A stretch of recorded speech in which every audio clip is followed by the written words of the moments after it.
Quand j'ai ramassé ce morceau de bois au Maroc, si vous voulez, ce morceau de cèdre en 1968, lors de mon premier voyage, mon voyage amoureux, qui a été vraiment mon choc avec le Maroc, si vous voulez, j'ai dit, en prenant ce morceau de bois,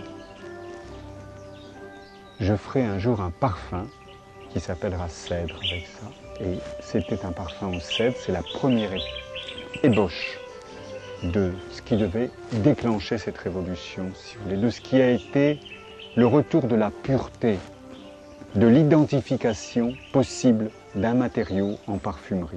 C'est-à-dire ce bois, pâtisserie de bois animal, doux, qui remplit l'air, si vous voulez, qui remplit d'une détente. Féminité du bois est un parfum, mais ce n'est pas simplement un parfum, c'est une nouvelle orientation totale de la parfumerie. Je dois dire qu'aucun parfum après Féminité du bois ne s'est fait de la même façon.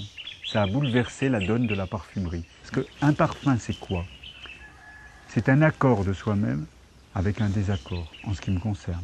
Mon désaccord est total, pour presque tout.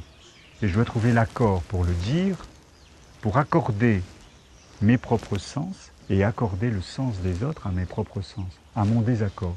C'est-à-dire qu'il faut que je tourne les choses de telle façon que ce qui me paraît ridicule, démodé, vulgaire, je puisse le faire valoir avec les mots ou avec les essences qui donnent la clé de ce parfum et qui font qu'en fait, tout ça devient magique, si vous voulez. Tout ça devient beau, comme un roman, quelqu'un qui vous donne la justesse. La première fois, si vous voulez, c'était un habillage, c'est-à-dire qu'en fait, il a été maniéré par la première mouture, et que cette fois-ci, il a été déshabillé. Je le montre tel qu'il est, c'est-à-dire dans un flacon qui est le même flacon, une bouteille. Féminité du bois est devenue Féminité du bois, point. Avec sa couleur, avec son odeur, avec son étiquette, avec sa simplicité qui le représente tel qu'il est. Il n'a plus besoin, si vous voulez, de ce faux semblant. Il est nu. Il est nu dans le flacon, il est tel qu'il est lui-même.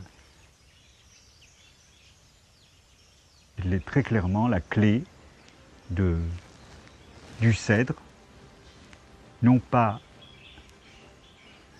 habillé, non pas paré, mais sublimé. Sublimé, j'aime pas le mot, mais je dirais accusé.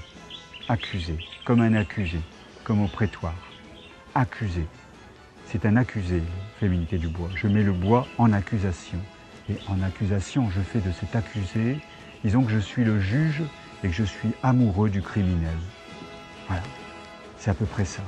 C'est ça, une Féminité du bois. C'est un juge amoureux du criminel. C'est moi.